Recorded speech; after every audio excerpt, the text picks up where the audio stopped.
If you're headed back to work soon and starting to panic about how you're going to keep up with pumping, milk supply, or even finding time in your workday, you're in the right place. I've been there too, trying to get ready to go back to work and stressing over every little detail and really wondering, will I be able to continue feeding my baby breast milk? Today we're talking about 5 of the most common mistakes from working moms that they make when they go back to work and how you can avoid them to protect your milk supply, your sanity, and your career. If you're new to the channel, my name is Allison Tolman. I'm an IBCLC and a breast pump expert.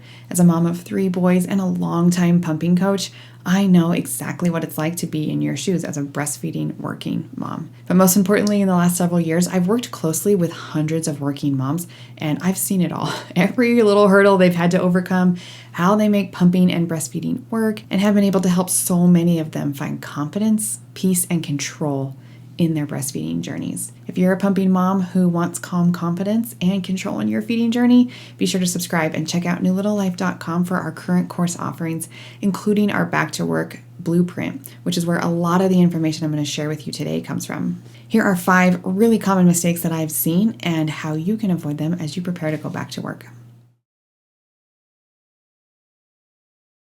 One of the most common mistakes I see is moms creating pumping schedules that are not actually sustainable or flexible. Of course, you want to do what's best for your baby, and so do I, but trying to follow a rigid schedule that doesn't work with your actual job or lifestyle isn't doing you any favors. Not only will you eventually become frustrated and burnt out, but there's a big chance that the stress of it all will negatively affect your milk supply too. A lot of working moms try to copy someone else's routine. They've seen or heard of someone who could pump every 2 hours with a wearable pump and in between meetings, and all while editing complex spreadsheets. But you don't need to do what other moms are doing. What you need is an actual customized plan that works for you and considers things like your work hours, your commute, your type of job, whether you're at a desk or seeing patients in a hospital or teaching or whatever, the likelihood of interruptions or schedule limitations, your current milk supply status, what type of breast pumps you best respond to, your baby's feeding and sleeping patterns at home, your current mental health, and your long-term goals and overall desire to give breast milk. These vary widely for everyone. I've worked with mothers who had an oversupply to start,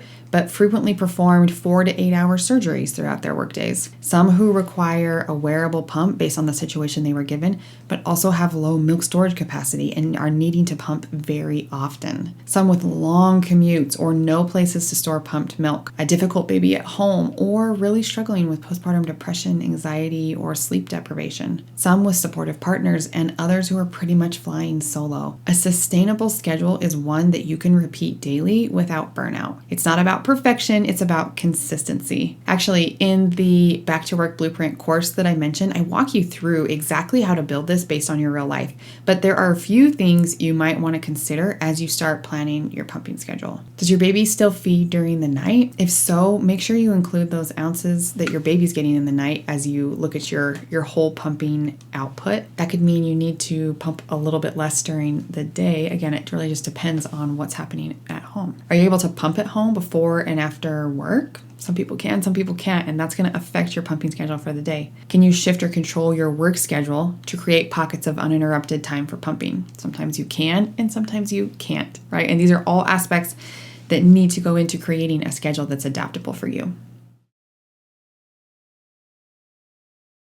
Another mistake I commonly see is picking the wrong pump. But more importantly than that is not knowing how to use your pump efficiently. If your pump doesn't suit your workday needs, you'll struggle to remove milk effectively. And then that tells your body to slow down milk production. And that's how we end up in this downward spiral of milk supply that so many moms face when they go back to work. But before you go and buy the most expensive pump available, consider this. Do you need a portable or wearable pump for discretion or movement?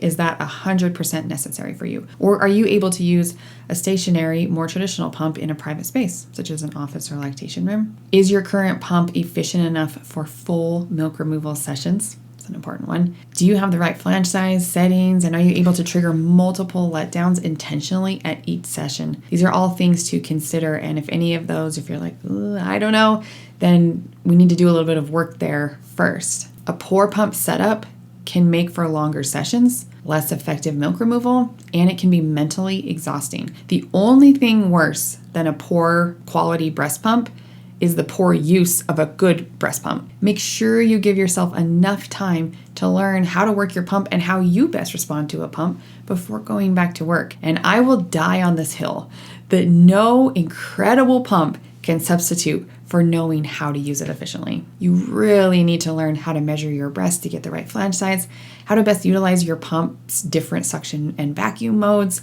how to incite letdowns intentionally while you're away from your baby. It's much different on a pump than a baby, all of which, again, are topics that we teach in that Back to Work Blueprint course. Before going back to work, I want you to be confident in your ability to build, control, and protect your predictable milk supply. All right, mistake number 3, you're already busy. Don't make it harder by forgetting to prep. The last thing you want to do is to be caught at work with no way to remove milk other than hand expressing, which can take so much longer, it is messier, and it doesn't work as well. Some of the common issues I've seen were missing or dirty pump parts, where moms didn't consider that they were going to need to clean pump parts in between sessions. Having no place to store your milk is another problem that can happen. Does your workplace have a fridge? How close is that fridge for you? Is it a common fridge? Is it safe for milk? It's a lot. I've seen moms come up with all kinds of creative solutions to those issues, but really thinking through some of these logistics can help you feel more prepared to go back to work. How do we store milk? Do we combine it all from the day and take it straight to daycare the next day, or are we freezing it? Or are we working through other types of milk as well?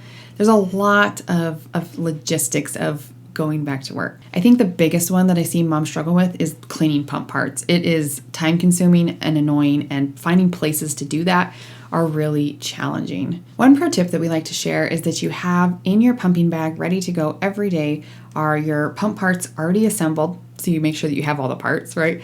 Extra valves and membranes. A wet dry bag is really nice as well. Some cleaning wipes or a quick clean system in case you get into a pinch there. Backup storage bags or bottles. And then to go above and beyond, you can have a separate set of pumping parts for each session if you want to do zero cleaning at work. This kind of prep makes everything feel smoother, and it really adds up in your mental peace, okay? I will say you will probably forget a charging cord, a valve, a membrane, or a random piece at least once in your back to work journey. We've all pretty much done that. But set up systems to avoid that as much as possible. Okay, number 4, and this is one of the biggest mindset shifts that we teach throughout our curriculum, and that is using a 24-hour mentality, all right? So that you're not obsessing over every ounce. When you go back to work, some pumping sessions may be shorter, more stressful, lower output. This is okay. Like, this happens. This is life. Instead of panicking over every bottle, zoom out a little bit. What matters most is your total milk output in 24 hours, not in an individual single session, right? So even if you're only getting a couple ounces in a few minutes that you had in between meetings, remember those 2 ounces you would not have gotten if you had skipped that. In a 24-hour, grand scheme of things, every ounce counts, and a short, incomplete session is always better than skipping it altogether. And the last mistake, ignoring your environment. Of course, I know you will make do with the best that you can with what you've got. But for some moms, that means pumping in the car in between appointments or in storage closets, and that's okay, right? Not ideal, but I know you're gonna make it work with what you've got. You don't need a fancy lactation room with a cushy rocking chair, although that would be nice for every working mom. I think they should all have that, right? But you do need a space where you can feel calm, where you can feel like you're in private, where you can have time and space to focus on your letdowns and be intentional with your pumping.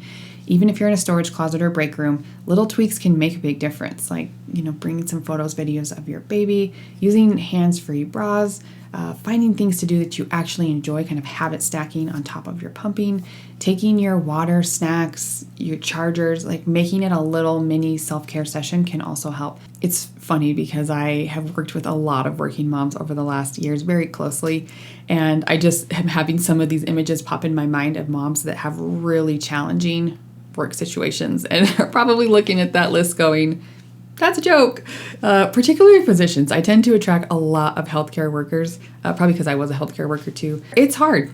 It's harder than you think, and I think sometimes even the mental stepping away can be harder than some of these logistics too. But if you struggle with feeling anxious about your pumping output, maybe bring an activity to distract you, right? A book, your phone, crochet. Sometimes working while you're pumping is not the best option, but sometimes a distraction is needed, especially if you feel like you're anxious and hyper-focused on the output that's coming there. Whatever works best to you to get your mind, body as relaxed as much as possible. The calmer you are, the easier it is for your body to let down milk and do what it needs to do. I was so grateful to hear the experience of one of the moms who took our Back to Work Blueprint course. She shared with me, I was terrified to go back to work. I thought my milk supply would tank. But after following Allison's plan, I had a routine that worked and a space that felt comfortable, and I didn't miss a beat. I even started freezing extra milk, a total game changer. And this is what I want for you too. The confidence and peace that comes with having a plan you can actually stick to. But beyond that, it's more than a plan. You need to know how to remove milk well from your breast and efficiently, fast and efficiently, that's what we're going for. You need to know what your milk supply is capable of and what your patterns look like so you can have some predictability and control there. And then you need to know, how do we get the logistics of back to work for you and not just a random plan that you're going to have a hard time sticking to? And then how do we find that mental clarity to finish the marathon that is your pumping journey? Right? If you want to feel calm, confident, and in control going back to work, again, that Back to Work Blueprint course is probably the best place to start. It actually includes 3 courses, all right? So you will get the Pumping Efficiently course designed to help you build your milk supply and find the pumping techniques that work best for you so you can pump more milk in less time. You'll also get the Milk Supply Mastery course, which is designed to help you understand and protect your supply. And then you'll also get the Back to Work Blueprint, a course that has everything you need to know before going back to work, from laws and regulations that support and protect you to simple everyday tasks and checklists to help you stay confident and on track. Again, there's a link down below in the description for you to explore there. Going back to work as a breastfeeding mom is a lot. I've been there. I've worked with these moms for years.